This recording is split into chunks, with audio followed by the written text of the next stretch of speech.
Sebuah karya terbaik dari Eza Mintarja, kelanjutan dari kisah Pelangi di Langit Singasari yang telah kami tayangkan sebelumnya. Kisah kolosal bernuansa sejarah dan fiksi di kehidupan tanah Jawa dengan judul Bara di Atas Singgasana. Pada kesempatan yang sangat baik ini, kita masuk pada bagian yang pertama dengan episode Putra Mahkota. Sahabat Permata TV yang tercinta, saat ini kita sampai pada seri yang ke-113. Selamat menikmati.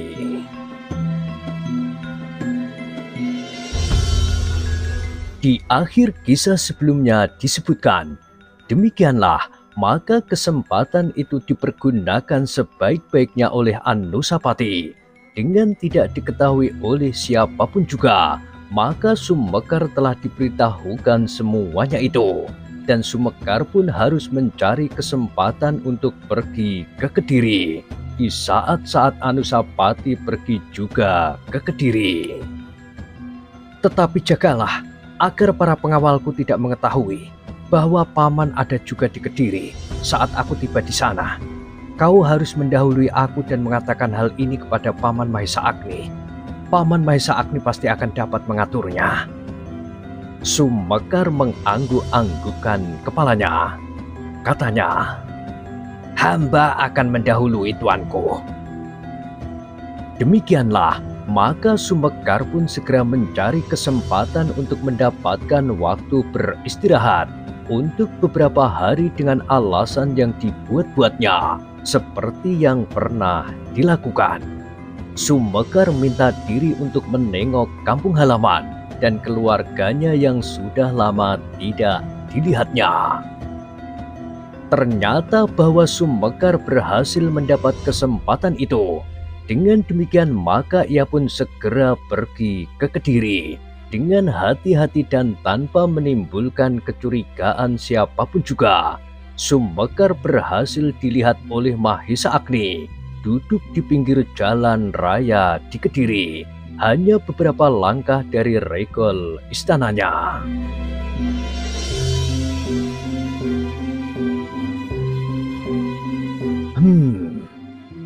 Desis Mahesa Agni. Orang itu pasti mempunyai kepentingan.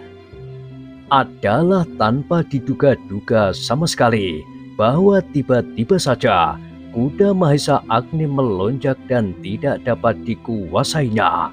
Dengan liarnya kuda itu berputar-putar sambil melonjak-lonjak. Untunglah bahwa dengan tangkasnya Mahesa Agni berhasil meloncat dan terhindar dari malapetaka, dan ternyata ia meloncat selangkah di dekat Sumekar. Sumekar yang duduk di pinggir jalan dengan tergesa-gesa meloncat berdiri, kemudian dengan kaki gemetar ia melekat dinding batu di depan istana Mahesa Agni. Beberapa orang pengiring Mahesa Agni pun segera berusaha menangkap kendali kuda yang tiba-tiba menjadi liar.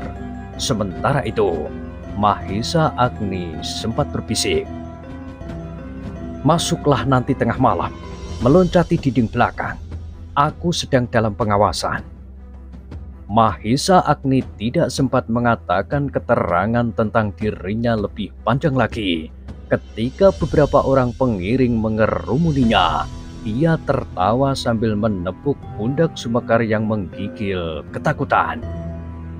Kau tidak apa-apa?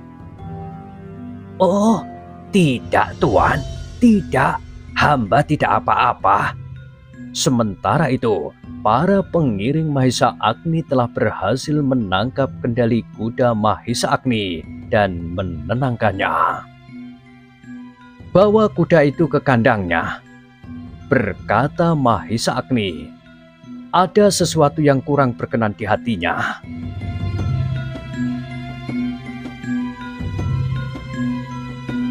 Para pengiring Mahesa Agni itu pun segera menuntun kuda itu masuk halaman dan langsung dibawa ke kandang. sementara Mahesa Agni berjalan memasuki halaman istananya.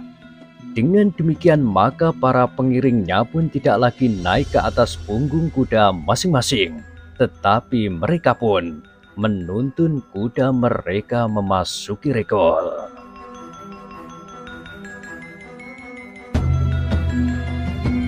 Di malam hari, ketika bintang gubuk penceng tepat berada di tengah, sesosok tubuh dengan hati-hati telah meloncati dinding bagian belakang halaman istana Mahesa Agni. Perlahan-lahan ia berlindung di bagian yang dibayangi oleh tanaman perdu. Sejenak Sumekar menunggu ketika kemudian sesosok tubuh yang lain pun telah menyelinap di dalam bayangan tumbuhan mendekati tempat Sumekar berlindung. "Kakang Agni," panggil Sumekar berbisik. Mahesa Agni yang sedang menjemput Sumekar itu berhenti sejenak. Meskipun ia belum melihat orangnya, tetapi ia sudah mendengar desah nafasnya. Sehingga sejenak kemudian ia pun segera dapat menemukannya. "Marilah, masuklah ke ruang dalam." Sumekar tidak menyahut. Ia hanya mengikuti saja Mahesa Agni yang berjalan mengendap-endap di istananya sendiri. "Aku merasa bahwa Sri Rajasa sedang mengawasi tingkah lakuku," berkata Mahesa Agni. "Dari mana kau tahu?" bertanya Sumekar. Mahesa Agni tidak segera menyahut. Baru setelah mereka berada di dalam ia menjelaskan. "Firasatku mengatakan demikian. Apalagi ketika aku melihat 2 orang prajurit dari pasukan pengawal berada di Kediri.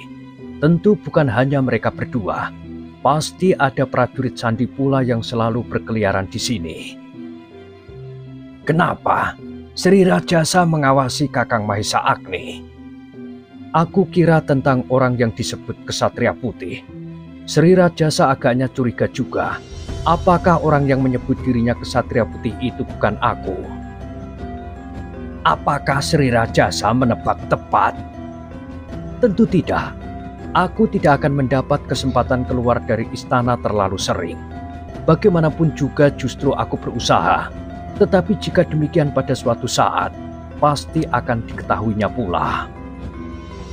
"Jadi siapakah Kesatria Putih itu?" Mahesa Agni tersenyum. Katanya, "Akulah yang mengendalikannya, meskipun bukan aku sendiri." Sumekar mengangguk-anggukkan kepalanya. Katanya, "Aku sudah yakinkan sebelumnya. Permainan kalian sudah mulai. Sri Rajasa dengan permainannya, dan kau dengan permainanmu. Agaknya usaha Sri Rajasa untuk menyemarakkan nama Tohjoyo dapat kau potong dengan Kesatria Putihmu." Mahesa Agni masih tersenyum.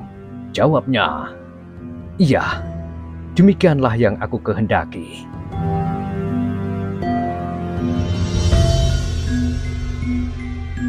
"Tetapi kau tidak mengetahui akibat selanjutnya.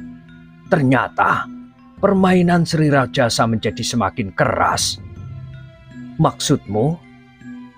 "Aku menduga bahwa prajurit-prajurit pengawal yang baru-baru ini dimusnahkan oleh Kesatria Putih adalah prajurit-prajurit yang sengaja dipasang oleh Sri Rajasa." Mahesa Agni mengangguk-angguk. "Ternyata setelah prajurit-prajurit itu hancur, keluarlah perintahnya yang tidak terduga-duga." "Apakah perintahnya dan kepada siapa?" "Anusapati," jawab Sumekar. Lalu diceritakannya apa yang harus dilakukan oleh Anusapati atas Kesatria Putih itu. Jadi Anusapati mendapat perintah untuk membinasakan Kesatria Putih. "Ya, dan ia boleh memilih di antara para panglima dan senopati untuk membantunya. Dan orang itu adalah Kakang Mahesa Agni." Mahesa Agni berdesah. Kemudian dikatakannya pula oleh Sumekar bahwa Anusapati akan segera datang ke Kediri secara resmi memanggilnya menghadap Sri Rajasa untuk menerima perintah rahasia itu.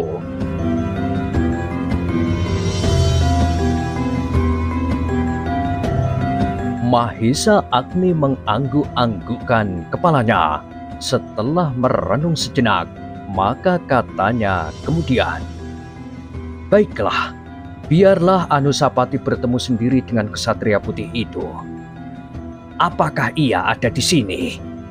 Mahisa Agni mengangguk-anggukkan kepalanya. Jawabnya, "Ya, ia ada di sini.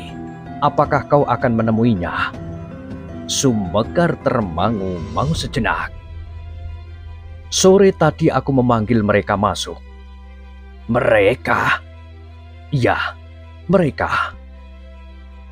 Sumbekar menjadi semakin termangu-mangu, apalagi ketika kemudian dari balik pintu keluarlah 3 orang dalam pakaian kesatria yang disebut Ksatria Putih, lengkap dengan kerudung putihnya.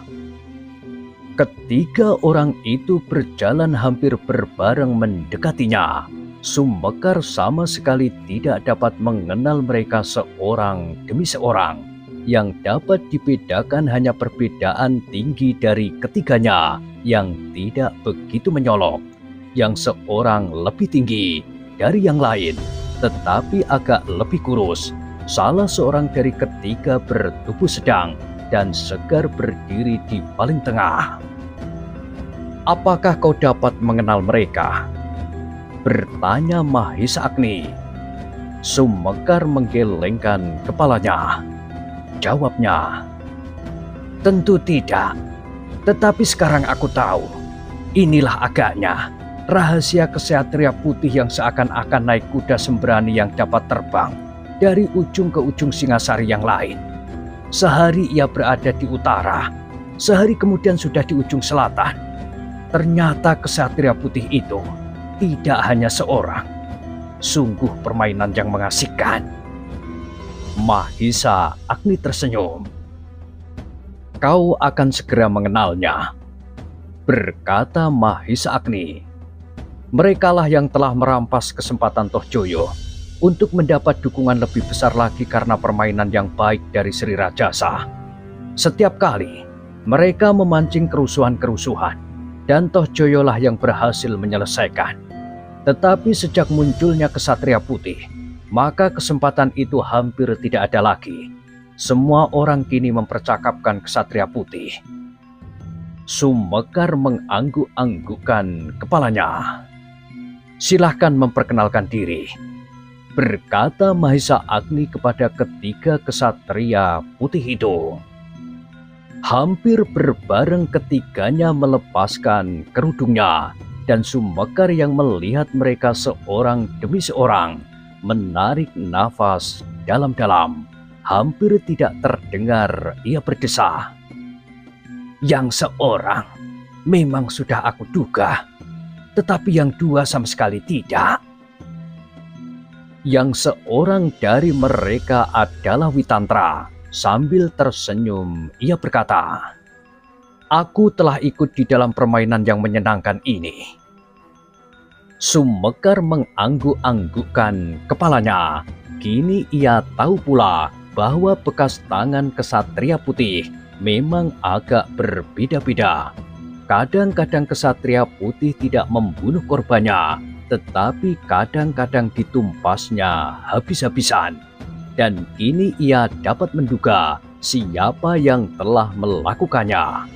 Bagaimanapun juga, sisa-sisa sifat yang pernah dimiliki oleh Ksatria Putih yang seorang itu masih juga membekas. Meskipun kini ia sama sekali sudah berubah, namun dalam saat-saat yang genting, tanpa disadarinya, masih juga muncul kekerasan dan bahkan kekasarannya. Ia adalah kakak seperguruan Sumbekar sendiri, Kuda Sempana.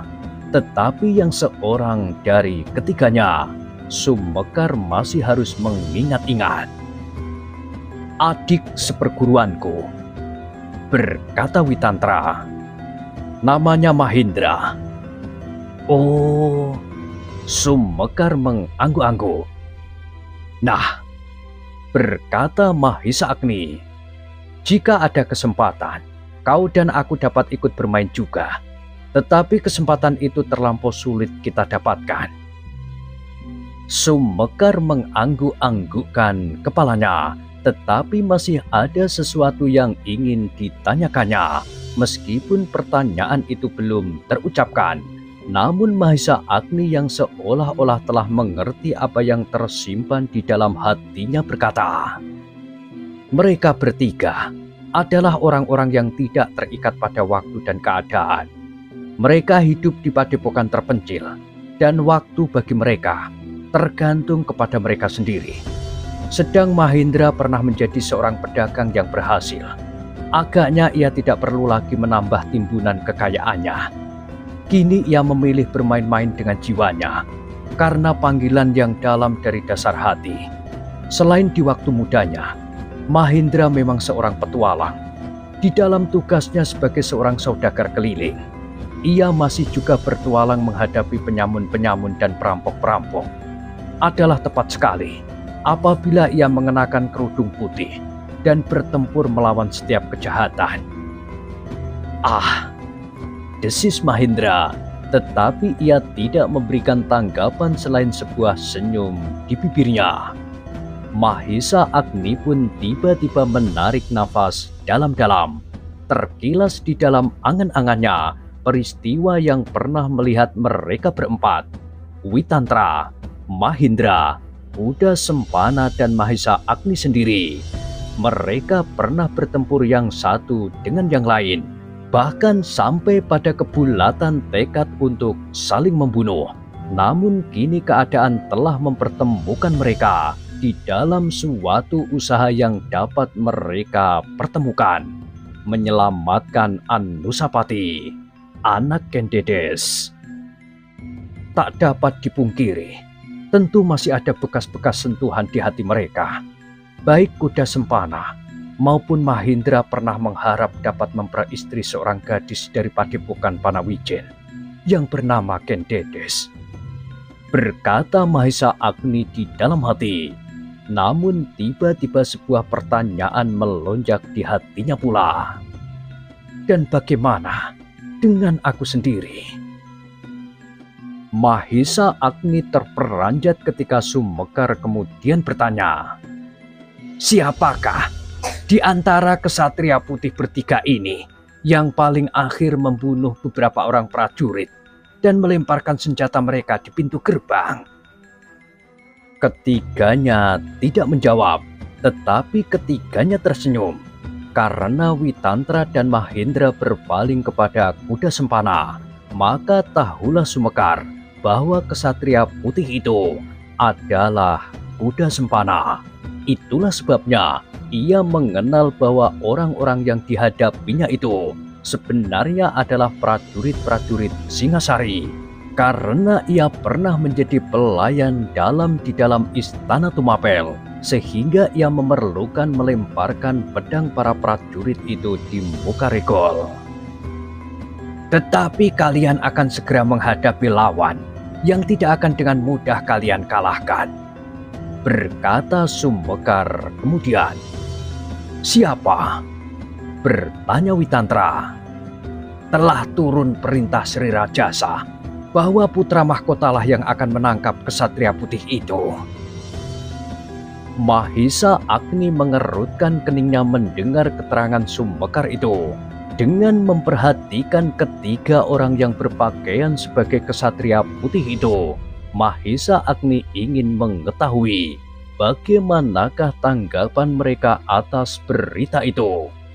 Mahisa Agni melihat wajah-wajah itu menegang, tetapi justru karena itu, ia pun berkata, selain putra mahkota, masih ada lagi orang yang harus kalian perhitungkan. Siapa? Bertanya Kuda Sempana. Mahisa Agni tersenyum. Katanya, bertanyalah kepada Adi Sumekar. Ketiga orang yang berpakaian kesatria putih itu serentak berpaling kepada Sumekar. dan sebelum mereka bertanya, Sumekar telah menjelaskan. Ia adalah yang atas nama Sri Rajasa mengawasi pemerintahan di Kediri. Mahisa Agni, desis Witantra. Sumekar mengangguk. Sejenak mereka termenung, namun hampir berbareng mereka tertawa. Mereka tentu akan berhasil menangkap kesatria putih itu, berkata Mahendra. Soalnya tinggal menunggu waktu yang paling baik. Dan siapakah di antara kita bertiga yang akan mewakili menjadi tawanan di Istana Kediri? Bukan menangkap, sahut Sumekar, tetapi membinasakan mereka. Mahisa Agni pun tertawa pula. Katanya, jika kalian bertiga tidak lagi muncul, maka kesatria putih itu akan lenyap dengan sendirinya. Aku dan Putra Mahkota akan menyampaikan laporan kepada istana bahwa kami telah berhasil membinasakan mereka. Maksudku kesatria putih itu. Ketiganya mengangguk-angguk dan kuda Sempana bertanya, apakah tidak ada pertanda yang harus diserahkan sebagai bukti kematian kesatria putih? Tidak ada. Kematian kesatria putih jangan diketahui oleh rakyat yang semakin lama semakin menaruh perhatian kepadanya. Bukti yang diharapkan oleh Sri Rajasa adalah kesatria putih itu tidak akan muncul kembali. Jawab Sumekar, tetapi ia segera menyambung. Namun demikian, semuanya akan menjadi lebih jelas apabila Putra Mahkota telah datang. Apakah Putra Mahkota akan datang? Iya. Putra Mahkota akan memanggil Kakang Mahisa Agni dengan resmi untuk menghadap Sri Rajasa. Ia akan menerima perintah tentang kesatria putih itu. Baiklah, besok malam kita akan segera menemuinya di sini. Aku akan menunggu kalian. Dan bukankah malam ini kita tidak mempunyai persoalan lain? Mahisa Agni menggeleng. Mahendra pun segera berkata, aku akan segera minta diri. Aku mendengar sekelompok pedagang akan menyeberangi hutan di sebelah kota ini besok dini hari. Mudah-mudahan tidak ada penyamun yang mengganggunya. Aku hanya akan melihat saja, dan apabila perlu baru berbuat sesuatu. Karena agaknya para pedagang itu sendiri sudah merasa dirinya kuat. Tetapi ingat, besok malam kalian harus ada di sini pula. Mungkin Anusapati akan segera datang. Baik. Dan bagaimana dengan Kakang Witantra? Aku juga akan minta diri. Baiklah, hubungilah kuda Sempana apabila perlu, berkata Mahisa Agni kemudian. Lalu katanya kepada Sumekar, ia juga menjadi juru taman di istana ini.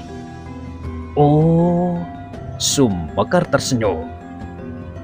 Kalau ada yang pernah mengenalnya ketika ia tinggal di istana Tumapel, maka mereka sekarang pasti tidak akan dapat mengingatnya lagi.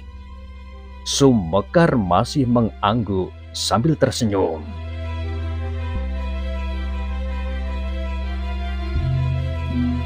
Demikianlah Witantra dan Mahendra meninggalkan istana Mahisa Agni, sedang kuda Sempana dengan diam-diam pergi ke rumahnya yang terletak di halaman itu pula. Tidurlah di rumahku, tidak akan banyak mendapat perhatian apabila kau tidak berbuat sesuatu yang aneh. Terima kasih Kakang. Kami pun minta diri, berkata kuda Sempana. Besok kita akan bertemu lagi. Biarlah Sumekar berada di pondokku. Demikianlah kuda Sempana membawa Sumekar ke pondoknya. Dari kuda Sempana, Sumekar banyak mendengar tentang kesatria putih. Ada kalanya kesatria putih tidak bekerja sendiri, tetapi berdua, meskipun yang seorang tidak dengan berterus terang. Dalam menghadapi lawan yang kuat, 2 atau bahkan 3 orang itu telah bekerja bersama. Tetapi pasti hanya ada satu kesatria putih di satu tempat dan di waktu yang sama. Ternyata setelah terpaut sehari, barulah putra mahkota itu benar-benar telah datang ke Kediri dengan resmi sehingga rakyat Kediri telah menyambutnya. Beberapa orang senopati terpilih telah mengiringnya. Kehadiran Anusapati benar-benar telah mendapat sambutan yang baik, justru karena Mahesa Agni bersikap baik terhadap mereka. Mahesa Agni pun telah mengadakan sambutan yang resmi pula. Namun pada itu, di Pondok Kuda Sempana telah menunggu Witantra, Mahendra, dan Sumekar. Mereka harus mendapat kesempatan untuk bertemu dengan Anusapati. Sementara itu, Mahendra sempat menceritakan saat-saat ia mengikuti para pedagang yang menyeberangi hutan di sebelah kota. Ternyata perjalanan itu telah tercium oleh segerombol perampok. Meskipun iring-iringan pedagang itu menyeberang tepat dini hari, namun penyamun itu telah menunggunya. Agaknya mereka benar-benar telah memperhitungkan kekuatan mereka. Witantra, Kuda Sempana, dan Sumekar mendengarkan cerita itu sambil mengangguk-angguk. Mahendra yang juga sering mengenakan pakaian kesatria putih itu lebih senang menolong para pedagang karena ia sendiri pernah menjadi seorang pedagang. Seperti Kuda Sempana, ia tidak tanggung-tanggung menghancurkan setiap penjahat. Namun kadang-kadang masih juga ada seorang dua orang yang tersisa.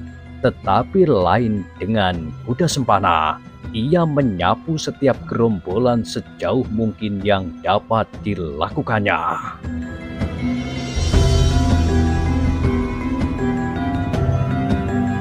Apakah mereka bertempur? Bertanya Sumekar kemudian. Iya, para penyamun itu menjebak para pedagang dengan sebuah kepungan yang rapat sekali. Tetapi ternyata bahwa para pedagang itu pun memiliki kemampuan perlawanan yang tinggi, sehingga tidak mudah bagi para penyamun untuk menundukkannya. Tetapi para pedagang itu kalah, sahut Witantra. Dan cerita itu disambung dengan kehadiran kesatria putih untuk menolong mereka dan menghancurkan para penjahat itu. Mahendra tertawa. Katanya, "Tidak, aku tidak menunggu para pedagang itu kalah, karena penyamun itu benar-benar kuat. Aku datang selagi para pedagang itu masih bertahan sekuat-kuat tenaga mereka. Dengan demikian, maka pekerjaanku tidak begitu berat, karena aku dibantu oleh para pedagang itu sendiri. Namun demikian, berita yang tersiar, Kesatria Putih seorang diri telah berhasil membinasakan segerombolan penyamun yang maha kuat." Mereka yang mendengarkan cerita itu tertawa. Bahkan Sumekar pun berkata, "Seandainya aku mendapatkan kesempatan, aku ingin juga sekali-sekali menjadi orang yang paling terkenal di seluruh Singasari sekarang, tetapi juga orang yang selalu diliputi oleh rahasia yang tidak terungkapkan." Witantra tersenyum sambil mengangguk-anggukkan kepalanya. Ia berkata, "Mungkin selama kau berada di sini, kau akan mendapat kesempatan." "Berapa hari kau berada di sini?" bertanya Kuda Sempana. "Aku harus segera kembali sebelum putra mahkota kembali ke istana." "Kau tidak akan mendapat kesempatan. Biasanya sampai 2-3 pekan setelah Kesatria Putih bertindak, tidak ada seorang penjahat pun yang berani berbuat sesuatu." "Sayang," desis Sumekar. "Agaknya permainan itu mengasihkan sekali." "Mudah-mudahan putra mahkota tidak segera kembali," berkata Mahendra. "Tetapi akulah yang harus segera kembali, karena aku hanya mendapat waktu 7 hari. Kawan-kawannya mengangguk-anggukkan kepalanya, dan Sumekar pun menyambung pula, "Mudah-mudahan lain kali aku mendapat kesempatan itu." "Tetapi bukankah kita akan segera ditangkap oleh putra mahkota dan Mahesa Agni?" Hampir serentak meledaklah suara tertawa mereka, sehingga kuda Sempana meletakkan jarinya di muka bibirnya sambil berdesis. "Sst, tetangga-tetanggaku, para abdi istana ini akan menjadi heran dan curiga mendengar kalian adalah saudara-saudaraku yang datang dari desa. Tetapi kalau kalian tertawa terbahak-bahak, mereka akan mencurigainya. Orang-orang yang datang dari desa tidak pernah tertawa terlampau keras." "Bohong," sahut Mahendra. "Aku benar-benar datang dari desa, tetapi mungkin akulah yang paling keras tertawa."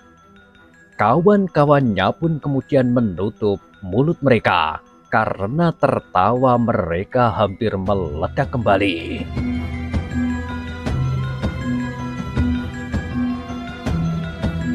Dalam pada itu, Mahisa Agni telah mengatur suatu acara khusus untuk mempertemukan Ksatria Putih dengan Anusapati tanpa diketahui oleh para pengiringnya di dalam ruangan tersendiri dan tanpa menimbulkan kecurigaan. Anusapati sempat menjadi terheran-heran ketika ia dihadapkan kepada 3 orang Ksatria Putih. "Aku hampir tidak percaya kepada penglihatanku," ia berdesis. "Hamba pun semula tidak mempercayainya," bisik Sumekar yang duduk di sampingnya. "Siapakah mereka?" "Hamba tidak boleh menjelaskan, tuanku. Biarlah Kakang Mahisa Agni menyebut mereka seorang demi seorang." Mahisa Agni tersenyum. Katanya, "Aku akan memperkenalkan mereka." Anusapati memandang mereka dengan terheran-heran ketika ketiganya membuka kerudung masing-masing. "Nah," berkata Mahisa Agni, "kau sudah berhadapan dengan Ksatria Putih. Apakah kau akan menangkap mereka?" Anusapati masih merenungi ketiga orang itu. Witantralah yang kemudian berkata sambil membungkukkan kepalanya, "Hamba menunggu perintah tuanku. Apakah tuanku akan menangkap hamba, atau tuanku akan mengizinkan hamba meneruskan permainan ini?"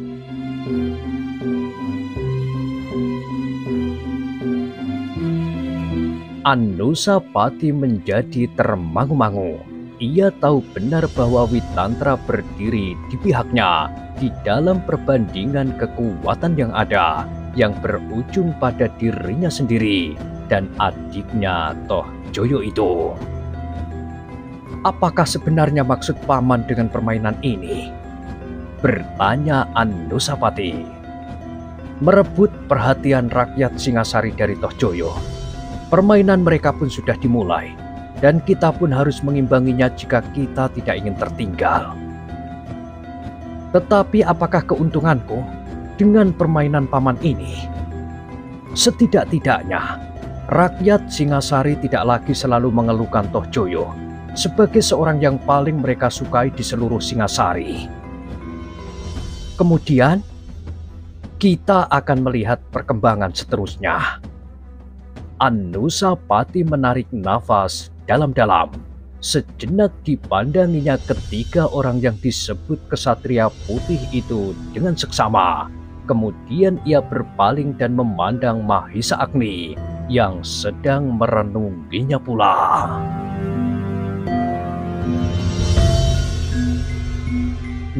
Nah, bagaimanakah kisah selanjutnya? Silahkan ikuti terus kisah Bara di Atas Singgasana pada kesempatan berikutnya. Sampai jumpa.